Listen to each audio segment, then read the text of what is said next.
Hi hello friends, welcome back to MRR study studio ಚಾನಲ್ಗೆ ತಮಗೆಲ್ಲರಿಗೂ ಸ್ವಾಗತಿಸುತ್ತಾ ಇವತ್ತಿನ ತರಗತಿಯಲ್ಲಿ ನಾನು ಆಟಕೂಟಗಳು ಪಂದ್ಯಾವಳಿಯಲ್ಲಿ ಬರುವಂತಹ ನಾಕ್ಔಟ್ ಅಥವಾ ಎಲಿಮಿನೇಷನ್ ಇದರಲ್ಲಿ ಬರುವಂಥ 4 ಪ್ರಕಾರಗಳು ಹಾಗೂ ಲೀಗ್ ಅಥವಾ ರೌಂಡ್ ರಾಬಿನ್ ಪಂದ್ಯಾವಳಿಗಳಲ್ಲಿ ಸಂಯುಕ್ತ ಪಂದ್ಯಾವಳಿಗಳು ಹಾಗೆ ಆಹ್ವಾನ ಪಂದ್ಯಾವಳಿಗಳು ಈ ಒಂದು ಎಲ್ಲ ಪಂದ್ಯಾವಳಿಗಳ ಮೇಲೆ ನೋಡೋಣ. ಪ್ರಶ್ನೋತ್ತರಗಳನ್ನು ಬಿಡಿಸೋಣ. ಇದ್ರ ಬಗ್ಗೆ ಹಿಂದಿನ ತರಗತಿಯಲ್ಲಿ ನಾವು 2-3 ತರಗತಿಯನ್ನು ನೋಡಿದ್ದೀವಿ. ಆ ಒಂದು ತರಗತಿಗಳನ್ನು ವೀಕ್ಷಿಸಿ ಇವಾಗ ನೀವು MCQನ ಬಿಡಿಸಿದ್ರೆ ನಿಮಗೆ ಈ ಒಂದು ಟಾಪಿಕ್ ಅರ್ಥ ಆಗ್ತೈತಿ. ಡೈರೆಕ್ಟಾಗಿ MCQ ಬಿಡ್ಸೋಕೆ ಹೋಗ್ಬಿಡಿ. ಫಸ್ಟ್ ಇದಕ್ಕೆ ಸಂಬಂಧಪಟ್ಟಂತಹ ವಿಷಯವನ್ನು ಓದ್ಕೊಂಡು ಆಮೇಲೆ ಪ್ರಶ್ನೋತ್ತರವನ್ನು ಬಿಡಿಸಿ ಅಂತ ಹೇಳ್ತಾ ಇವತ್ತಿನ ತರಗತಿಯನ್ನು ಪ್ರಾರಂಭಿಸೋಣ. ಮೊದಲನೇ ಪ್ರಶ್ನೆ ಬಂದುಬಿಟ್ಟು, ಎತ್ತರ ಜಿಗಿತ, ಉದ್ದ ಜಿಗಿತ, ಪೋಲೋ ವಾಲ್ಟ್, ಗುಂಡು ಎಸೆತ ಈ ಮೇಲಾಟಗಳನ್ನು ಕಲಿಸುವಾಗ ಶಿಕ್ಷಕರು ಕಲಿಸುವ ಸೂಕ್ತ ವಿಧಾನ ಯಾವುದು? ಎತ್ತರ ಜಿಗಿತ, ಉದ್ದ ಜಿಗಿತ, ಪೋಲ್ ವಾಲ್ಟ್, ಗುಂಡು ಎಸೆತ ಮೇಲಾಟಗಳನ್ನು ಕಲಿಸುವಾಗ ಶಿಕ್ಷಕರು ಯಾವ ವಿಧಾನವನ್ನು ಬಳಸಿ ಕಲಿಸಬೇಕು ಅಂತ ಅರ್ಥ. ಇಲ್ಲಿ ನಾವು ಅಖಂಡ ಪದ್ಧತಿಯಾಗಿ ಕಲಿಸ್ಬೇಕು. ಯಾಕೆಂದರೆ ಖಂಡವಾಗಿ ಹೇಳ್ತಾ ಇದ್ದರೆ ಅವರಿಗೆ ಜಿಗಕ್ಕೆ ಏನಾಗಲ್ಲದು ಅನುಕೂಲ ಆಗೋದಿಲ್ಲ. ಅದಕ್ಕೆ ಅಖಂಡವಾಗಿ ಹೇಳ್ಕೊಟ್ಟಾಗ ಮಾತ್ರ, ಪೂರ್ಣ ಭಾಗವಾಗಿ ತಿಳಿಸಿದಾಗ ಮಾತ್ರ ಏನಾಗುತ್ತೆ ನಮಗಿದು ಮಕ್ಕಳಿಗೆ ಇದು ಅರ್ಥ ಆಗ್ತೈತಿ. ಅದಕ್ಕೋಸ್ಕರ ಏನು ಮಾಡಬೇಕು, ಇವನ್ನು ನಾವು ಅಖಂಡವಾಗಿ ತಿಳಿಸ್ಕೋಬೇಕು. ಖೋ-ಖೋ, ಕಬಡ್ಡಿ, ವಾಲಿಬಾಲ್ ಇವೆಲ್ಲ ಇರ್ತಾವಲ್ಲ, ಅವು ಆ ಥರ ಖಂಡವಾಗಿ ತಿಳಿಸಿದ್ರೆ ನಡೆಯುತ್ತೆ. ಆದರೆ ಈ ಒಂದು ಜಿಗಿತಗಳು, ಎಸೆತಗಳು ಅಂದರೆ ಮೇಲಾಟಗಳೆಲ್ಲ ಏನು ಮಾಡಬೇಕು, ನಾವು ಅಖಂಡವಾಗಿಯೇ ತಿಳಿಸ್ಕೊಡ್ಬೇಕು. ದೈಹಿಕ ಶಿಕ್ಷಣ ತರಗತಿಯಲ್ಲಿ ತಾಳಬದ್ಧ ವ್ಯಾಯಾಮಗಳನ್ನು ಕಲಿಸುವಾಗ ಬಳಸುವಂಥ ಸೂಕ್ತ ವಿಧಾನ ಯಾವುದು? ಅಂದರೆ ಖಂಡ ಪ್ರಗತಿ ಪದ್ಧತಿ.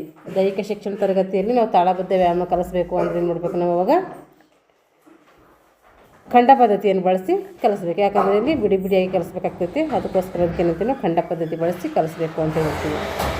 ಮಾಸ್ಪಿಟಿ, ಲೇಜಿಮ್ಸ್, ಡಂಬೆಲ್ಸ್, ಹೂಪ್ಸ್ ವ್ಯಾಯಾಮಗಳನ್ನು ಪುನರಾವರ್ತನೆ ಮಾಡುವುದಕ್ಕೆ ಅನುಸರಿಸುವ ಪದ್ಧತಿ ಯಾವುದು ಅಂದರೆ ತಾಳಬದ್ಧ ಆಜ್ಞೆ ನೀಡುವುದರ ಮೂಲಕ ಏನು ಮಾಡ್ತೀವಿ ನಾವು ಈ ಒಂದು ಮಾಸ್ಪಿಟಿ ಆಗಿರ್ಬೋದು, ಲೇಜಿಮ್ಸ್ ಆಗಿರ್ಬೋದು, ಹೂಪ್ಸ್ ಆಗಿರ್ಬೋದು, ಡಂಬಲ್ಸ್ ಆಗಿರ್ಬೋದು ಏನು ಮಾಡ್ತೀವಿ ಪುನರಾವರ್ತನೆ ಮಾಡೋಕ್ಕೆ ಏನಾಗುತ್ತೆ ನಮಗೆ ಸಹಾಯಕ ಆಗ್ತೈತೆ.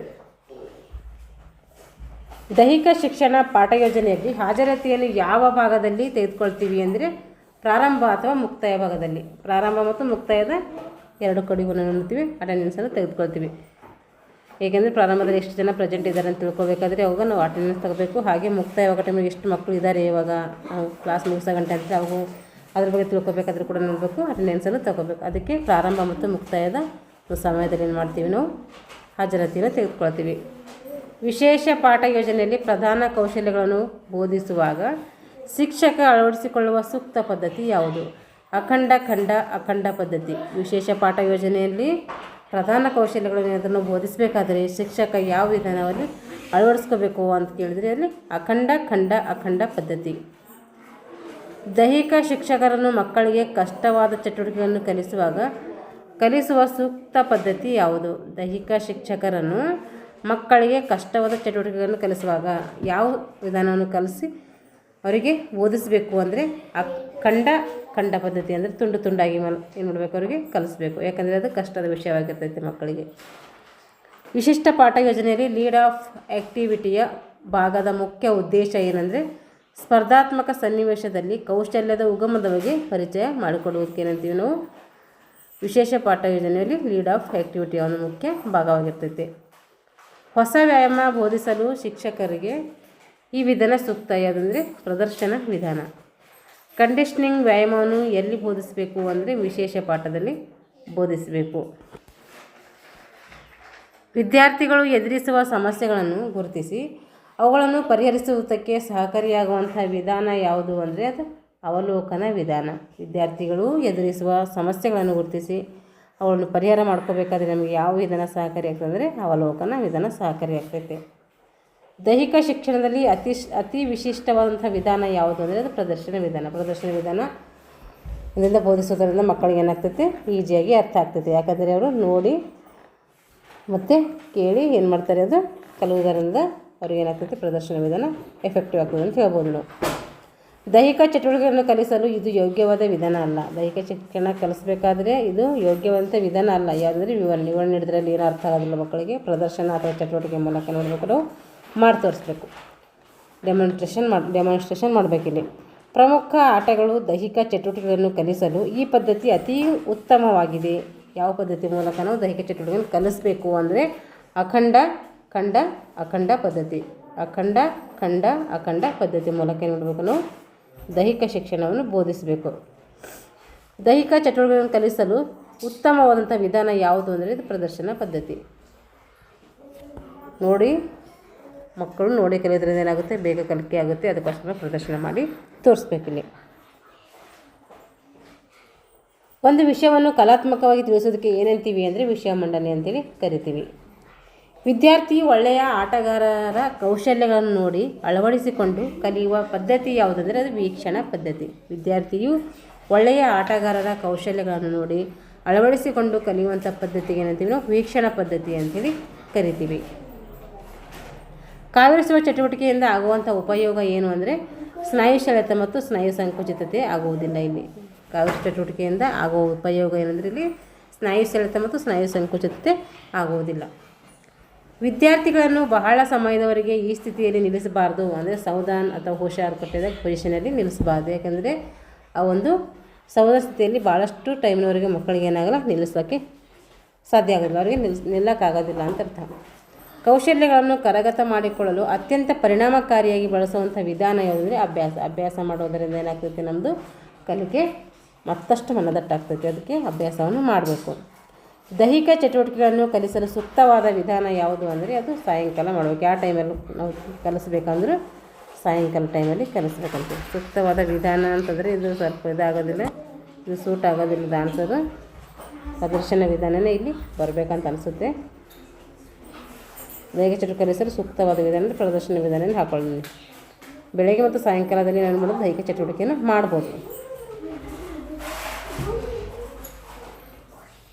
ಸಲಕರಣೆ ಸಹಿತ ವ್ಯಾಯಾಮಗಳು ಸಾಮಾನ್ಯ ಪಾಠ ಯೋಜನೆಯಲ್ಲಿ ಯಾವ ಭಾಗದಲ್ಲಿ ಬರ್ತದೆ ಅಂದರೆ ವಿಶೇಷ ಪಾಠದಲ್ಲಿ ಬರ್ತೈತೆ. ಸಲಕರಣೆ ಇಟ್ಕೊಂಡು ಏನು ಮಾಡಬೇಕಲ್ಲಿ ಪಾಠವನ್ನು ಮಾಡಬೇಕು. ಒಂದು ದೈಹಿಕ ಶಿಕ್ಷಣ, ಇದು ದೈಹಿಕ ಶಿಕ್ಷಣ ಶಿಕ್ಷಕರಿಗೆ ದಿಕ್ಸೂಚಿಯಾಗಿದೆ. ಅಂದರೆ ಪಾಠ ಯೋಜನೆ ಹಾಕ್ಕೊಂಡು ಏನು ಮಾಡಬೇಕು, ನಾವು ಲೆಸನನ್ನು ಮಾಡೋದ್ರಿಂದ ಎಫೆಕ್ಟಿವ್ ಆಗ್ತೈತೆ. ಎಲ್ಲ ಶಿಕ್ಷಕರಿಗೂ ಈ ಪಾಠ ಯೋಜನೆ ಮುಖ್ಯವಾಗಿ ಬೇಕು. ವರ್ಗದಲ್ಲಿ ಶಿಸ್ತನ್ನು ತರಲು 2 ವ್ಯಾಯಾಮಗಳ ಮಧ್ಯದಲ್ಲಿ ಸಾಧ್ಯವಾದಷ್ಟು ಒದಗಿಸಬೇಕಾಗಿರೋದು ಏನಂದರೆ ವಿಶ್ರಾಂತಿ ಬೇಕು. ಇವಾಗ ಇಂದಿನ ಶಿಕ್ಷಣ ಪದ್ಧತಿಯಲ್ಲಿ ದೈಹಿಕ ಶಿಕ್ಷಣ ಶಿಕ್ಷಕರು 4 ಎಮ್ ಆಗಿರಬೇಕು. ಆದರೆ 4 ಆ ಎಮ್ಗಳು ಯಾವ್ಯಾವು ಅಂತ ಅರ್ಥ. ಇಂದಿನ ದೈಹಿಕ ಶಿಕ್ಷಕರಿಗೇನಾಗಿರ್ಬೇಕಂತೆ 4 ಎಮ್ ಆಗಿರಬೇಕಂತೆ. ಹಾಗಾದರೆ 4 ಎಮ್ ಅಂದರೆ ಏನು ಅಂತೇಳಿ ನೋಡ್ರಿ. ಮ್ಯಾನ್ ಮತ್ತು ಮೋಟಿವ್, ಮಟೀರಿಯಲ್, ಮೆಥಡ್. ಒಬ್ಬ ವ್ಯಕ್ತಿಯಾಗಿರಬೇಕು, ಮೋಟಿವ್ ಆಗಿರಬೇಕು ಅಂದರೆ ಪ್ರೇರಣೆ ಆಗಿರಬೇಕು ಮಕ್ಕಳಿಗೆ, ಶಿಕ್ಷಕ ಆದವರು. ಮಟೀರಿಯಲ್ ಅವರೊಂದು ವಸ್ತುಗಳನ್ನು ಸೌಲಭ್ಯಗಳು ಒದಗಿಸುವಂಥ ಒಂದು ವಸ್ತು ಆಗಿರಬೇಕು. ಮೆಥಡ್ ಹೇಳುವಂಥ ಮೆಥಡ್ ಏನಾಗಿರ್ಬೇಕು, ಮಕ್ಕಳಿಗೆ ಮನ ಮುಟ್ಟುವಂತೆ ಇರಬೇಕು. ಇಷ್ಟು 4 ಎಮ್ ಯಾವ್ಯಾವ ಅಂತಂದರೆ ನೆನ್ಪಿಟ್ಕೊ. Man, motive, material, method. ಆಧುನಿಕ ಬದಲಾವಣೆಯಲ್ಲಿ ದೈಹಿಕ ಶಿಕ್ಷಣ ಶಿಕ್ಷಕ ಆಗಬೇಕಾಗಿರುವುದು ಏನು? ಇವಾಗ ದೈಹಿಕ ಶಿಕ್ಷಣ ಶಿಕ್ಷಕ ಏನಾಗಿರಬೇಕು ಅಂದರೆ ಕೌಶಲ್ಯ ಮಾಸ್ಟರ್, ಸ್ಕಿಲ್ ಮಾಸ್ಟರ್ ಆಗಿರಬೇಕು. ಮೊದಲೇನಾಗಿದ್ದರು ಡ್ರಿಲ್ ಮಾಸ್ಟರ್ ಆಗಿದ್ದರು, ಇವಾಗ ಏನಾಗಿರಬೇಕು ಸ್ಕಿಲ್ ಮಾಸ್ಟರ್ ಆಗಿರಬೇಕು. ಗುಂಪು ಚಟುವಟಿಕೆಯಲ್ಲಿ ಉಪಕರಣ ರಹಿತ ವ್ಯಾಯಾಮಗಳನ್ನು ಏನಂತ ಕರಿತೀವಿ ಅಂದರೆ ಕ್ಯಾಲಿಸ್ಥೆನಿಕ್ ಅಂತೇಳಿ ಕರಿತೀವಿ. ಸಾಮಾನ್ಯ ಪಾಠದ ಯೋಜನೆಯ ಓದನ ಹಂತ ಭಾಗಗಳ ಸಂಖ್ಯೆ ಎಷ್ಟು ಅಂದರೆ 6 ಭಾಗಗಳು. ಕ್ಯಾಲಿಸ್ಥೆನಿಕ್ಸ್ ವ್ಯಾಯಾಮಗಳನ್ನು ಮಕ್ಕಳಿಗೆ ಅಭ್ಯಾಸ ಮಾಡಿಸುವಾಗ ಬಳಸುವ ಆದರ್ಶವಾದ ವಿಧಾನ ಯಾವುದಂದರೆ ಅಖಂಡ ವಿಧಾನ. ಔಪಚಾರಿಕ ಚಟುವಟಿಕೆಗಳನ್ನು ಹೇಳಿಕೊಡುವಾಗ ನಮಗೆ ಬೇಕಾಗಿರುವ ಸ್ಥಿತಿಗೆ ಮತ್ತು ವಿದ್ಯಾರ್ಥಿಗಳಲ್ಲಿ ಏಕತೆಯನ್ನು ಮೂಡಿಸಿ ತಮ್ಮೆಡೆಗೆ ಸೆಳೆಯಲು ಬಳಸುವ ಆಜ್ಞೆಗಳು ಏನಂತೀವಿ ಅಂದರೆ ಪ್ರತಿಕ್ರಿಯಾತ್ಮಕ ಆಜ್ಞೆಗಳು. ಏನಂತೀವಿ? ಪ್ರತಿಕ್ರಿಯಾತ್ಮಕ ಆಜ್ಞೆಗಳು ಅಂತೀವಿ ಕರಿತೀವಿ. ದೈಹಿಕ ಶಿಕ್ಷಣದ ಒಂದು ಆದರ್ಶ ತರಗತಿಗೆ ಇರಬೇಕಂತ ವಿದ್ಯಾರ್ಥಿಗಳ ಸಂಖ್ಯೆ ಕೇಳಿದರೆ 25. ಕಲಿಕೆ ಪರಿಣಾಮಕಾರಿಯಾಗಲು ಕಲಿಸುವ ಕ್ರಿಯೆಯಲ್ಲಿ ಉಪಯೋಗಿಸಲ್ಪಡುವ ವಸ್ತುಗಳನ್ನು ಕರೆಯುವುದು ಏನಂದರೆ ಕಲಿಸುವ ಸಾಧನಗಳು ಅಂತೇಳಿ ಕರಿತೀವಿ. ವೈಯಕ್ತಿಕ ಶಕ್ತಿ, ಕೌಶಲ್ಯ, ಧೈರ್ಯ, ಆತ್ಮವಿಶ್ವಾಸ, ಮನಸ್ಸಿನ ನಿಯಂತ್ರಣ, ಚತುರತೆ, ಪ್ರತಿಕ್ರಿಯಾತ್ಮಕ ಅಭಿವೃದ್ಧಿಯನ್ನು ವೃದ್ಧಿಸುವಂಥ ಚಟುವಟಿಕೆ ಯಾವುದು ಅಂದರೆ ಅದು ಜಿಮ್ನಾಸ್ಟಿಕ್. ಸಾಮಾನ್ಯ ಪಾಠ ಯೋಜನೆಯಲ್ಲಿ ಮುಖ್ಯವಾದ ಬೋಧನಾ ಹಂತಗಳು ಎಷ್ಟು ಅಂದರೆ ಅದು 5 ಹಂತಗಳು. ಸಾಮಾನ್ಯ ಪಾಠದಲ್ಲಿ 5 ಹಂತಗಳು ಬರ್ತವೆ. ವಿಶಿಷ್ಟ ಪಾಠ ಯೋಜನೆಯಲ್ಲಿ ಬೋಧನೆಗಳ ಭಾಗಗಳು ಯಾವುದಂದರೆ 7 ಹಂತಗಳು. ಸಾಮಾನ್ಯ ಪಾಠ, ವಿಶೇಷ ಪಾಠ, ಇದರೆಲ್ಲದ್ರ ಬಗ್ಗೆ ಪಾಠ ನಾನು ಮಾಡಿದ್ದೀನಿ.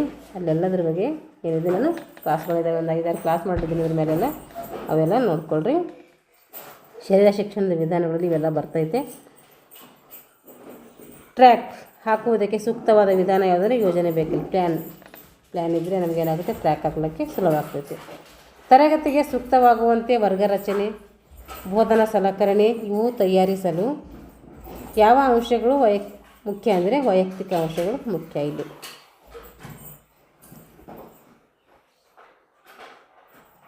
ಪಾಠ ಯೋಜನೆಯಲ್ಲಿ ಪ್ರಾರಂಭಿಕ ಭಾಗದಲ್ಲಿ ಯಾವ ವರ್ಗ ರಚನೆ ಸೂಕ್ತ ಅಂದರೆ ಒಂದು ಸಾಲಿನ ವರ್ಗ ರಚನೆ ಸೂಕ್ತ ಆಗಿರ್ತೈತೆ. ಪದ ಕವಾಯತು, ಮಾರ್ಚ್ ಫಾಸ್ಟ್ ಬೋಧನೆಗೆ ಸೂಕ್ತವಾದ ಪದ್ಧತಿ ಅಂದರೆ ಪ್ರತಿಕ್ರಿಯೆ ಆಜ್ಞೆ ಪದ್ಧತಿ. ವರ್ಗ ರಚನೆಯ ಬಹುಮುಖ್ಯ ತತ್ವ ಯಾವುದಂದರೆ ವಿದ್ಯಾರ್ಥಿಗಳನ್ನು ಸೂರ್ಯನಿಗೆ ಎದುರಾಗಿ ನಿಲ್ಲಿಸದಿರುವುದು. ಸೂರ್ಯನಿಗೆ ಎದುರಾಗಿ ನಿಲ್ಲಿಸಬಾರ್ದು ಮಕ್ಕಳಿಗೆ, ಯಾಕೆಂದರೆ ಸೂರ್ಯನ ಬಿಸಿಲು ಅವರ ಕಣ್ಣಿಗೆ ತಾಗೋದರಿಂದ ಏನಾಗ್ತೈತಿ, ಎಫೆಕ್ಟಿವ್ ಆಗ್ತೈತೆ ಅಂತ ತಿಳ್ಕೊಂಡು, ಅಂದರೆ ದುಷ್ಪರಿಣಾಮ ಬೀರೋದರಿಂದ ಏನಾಗುತ್ತೆ, ಅವ್ರಿಗೆ ಏನು ಮಾಡ್ಬೋದು, ವರ್ಗ ರಚನೆ ಸೂರ್ಯನ ಮುಖ ಬಿಸಿಲಿಗಿರದಂತೆ ನೋಡ್ಕೊಳ್ಬೇಕು. ಬೆಳಗ್ಗೆ ಇದ್ದರೆ ನಡೀತೈತಿ, ಆದರೆ ಮಧ್ಯಾಹ್ನದ ಟೈಮೆಲ್ಲ ಏನು ಮಾಡಬಾರ್ದು, ಸೂರ್ಯನಿಗೆ ಮುಖ ಮಾಡಿ ಮಕ್ಕಳನ್ನು ನಿಲ್ಲಿಸಬಾರ್ದು. ಚಿಕ್ಕವರನ್ನು ಮುಂದೆ ನಿಲ್ಲಿಸುವುದು, ಶಿಕ್ಷಕರನ್ನು ಸದಾ ಮಕ್ಕಳಿಗೆ ಕಾಣುವ ಹಾಗೆ ನಿಂತಿರಬೇಕು. ಚಿಕ್ಕ ಮಕ್ಕಳನ್ನು ಮುಂದೆ ನಿಲ್ಲಿಸಬೇಕು ಮತ್ತು ಎಲ್ಲರಿಗೂ ಶಿಕ್ಷಕರು ಸಹಜವಾಗಿ ಕಾಣಿಸುವಂತೆ ಇರಬೇಕು. ಕ್ರೀಡಾ ಚಟುವಟಿಕೆಯ ಉಗಮ ಬೆಳವಣಿಗೆ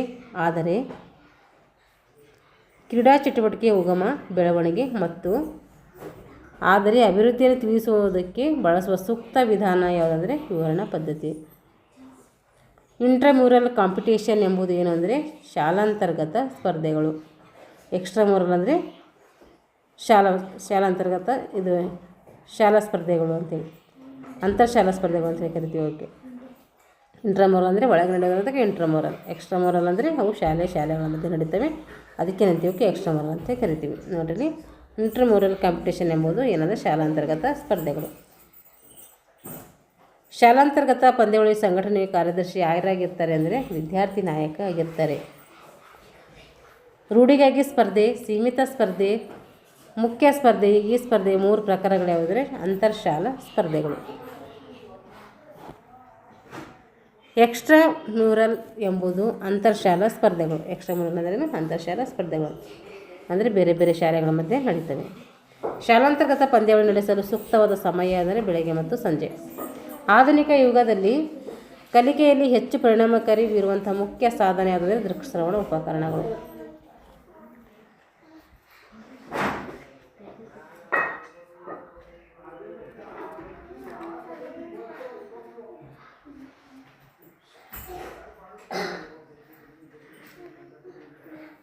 ಕಲಿಕೆಗೆ ಅತ್ಯಂತ ಉಪಯುಕ್ತ, ಸಾಮಾನ್ಯ ಹಾಗೂ ಅತಿ ಕಡಿಮೆ ಖರ್ಚಿನಲ್ಲಿ ಒದಗಿಸುವ ಸಾಧನ ಯಾವುದಂದರೆ ಅದು ಕಪ್ಪು ಹಲಗೆ.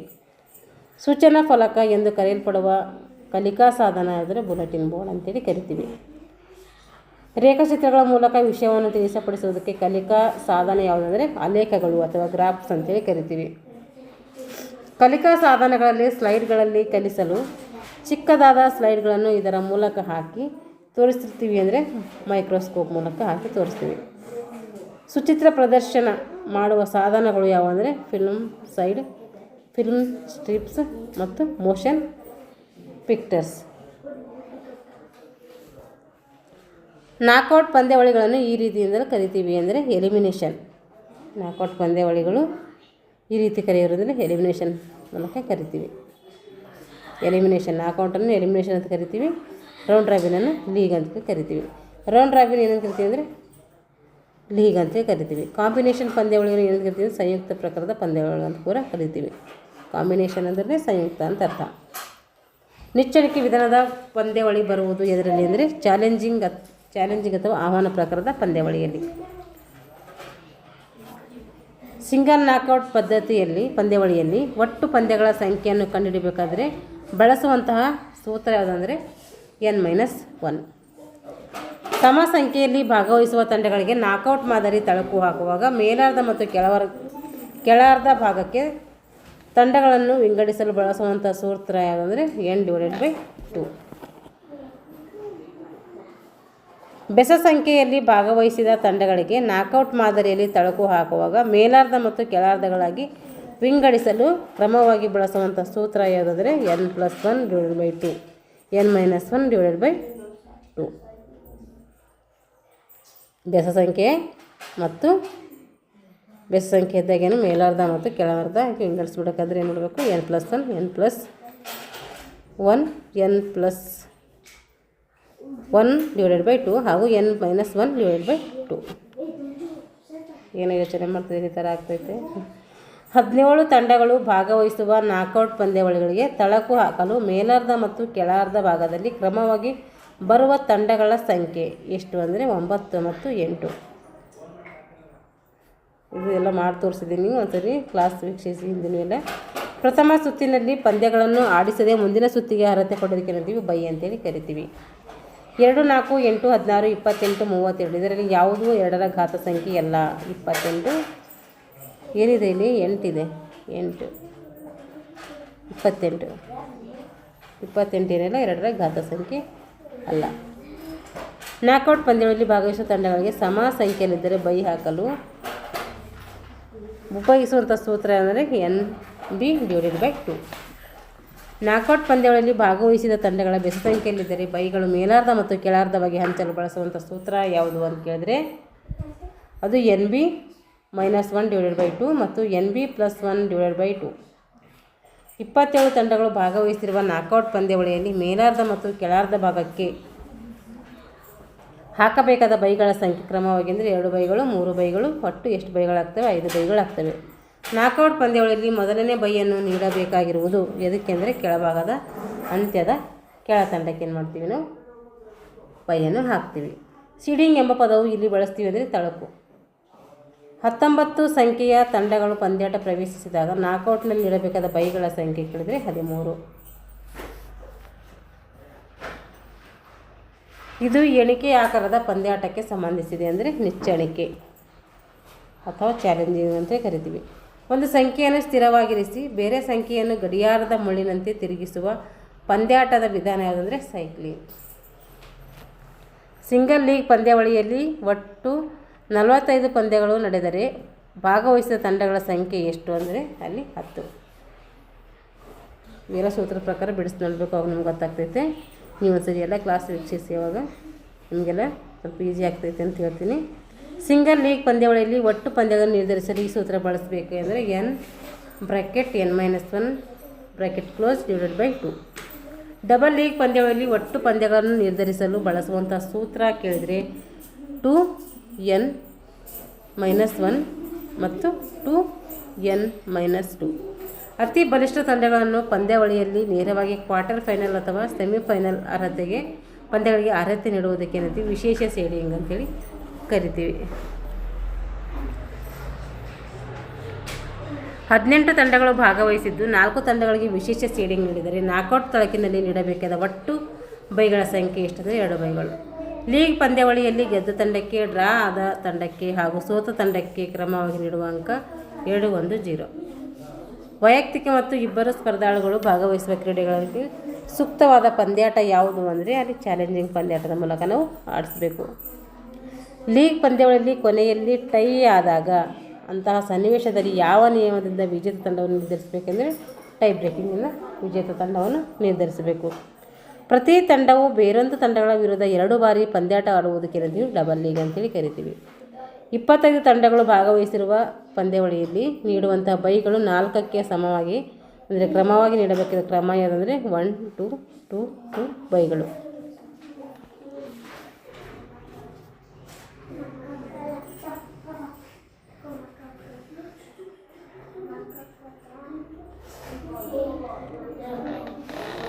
ಇಪ್ಪತ್ತೈದು ತಂಡಗಳು ಭಾಗವಹಿಸುವ ಪಂದ್ಯಾವಳಿಯಲ್ಲಿ 4 ಭಾಗಗಳಿಗೆ ನೀಡುವ ಬೈಗಳಲ್ಲಿ 2ನೇ ಬೈಯನ್ನು ನೀಡುವವರು ಯಾರೆಂದರೆ 2ನೇ ಭಾಗದ ಕೊನೆಯ ತಂಡಕ್ಕೆ. 2ನೇ ಬೈಯನ್ನು 2ನೇ ಭಾಗದ ಕೊನೆಯ ತಂಡಕ್ಕೆ ನೀಡ್ತೀವಿ. ಸ್ಕ್ವೇರ್ ಕೇಸ್ ಸೈಕ್ಲಿಂಗ್ ಮತ್ತು ಗ್ರಾಫಿಕ್ಸ್ ಅಥವಾ ಟ್ಯಾಬ್ಯುಲರ್ ಪದ್ಧತಿಯಲ್ಲಿ ತಳಕು ಹಾಕುವುದು ಈ ಪಂದ್ಯಾವಳಿಗೆ ಯಾವುದಕ್ಕೆ ಅಂದರೆ ಲೀಗ್ ಪಂದ್ಯಾವಳಿಗೆ.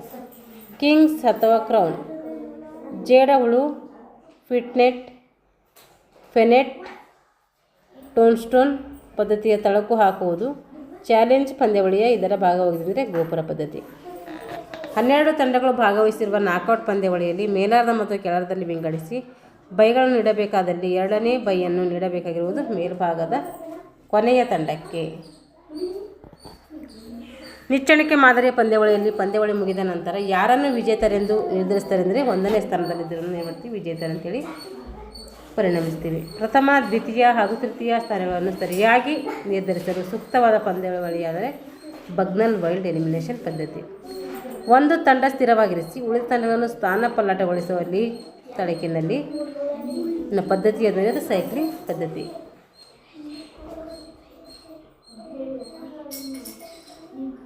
ಇಲ್ಲಿ ಗಂಟ ಏನಾಯ್ತು ಅಂದರೆ ನಾವೆಲ್ಲಿಂದ ತಿಳ್ಕೊಂಡಿದ್ದೀವಿ ಇದೆಲ್ಲ ಅಂತಂದರೆ ನೋಡಿರಿ, ಶರೀರ ಶಿಕ್ಷಣದ ವಿಧಾನಗಳು ಪಂದ್ಯಾಟಗಳು ಈ ಒಂದು ಟಾಪಿಕ್ ಮೇಲೆ ಫುಲ್ಲಾಗಿ ಇಲ್ಲಿ ಥರ MCQ ನೋಡಿ ಬಿಡಿಸಿದ್ದೀವಿ.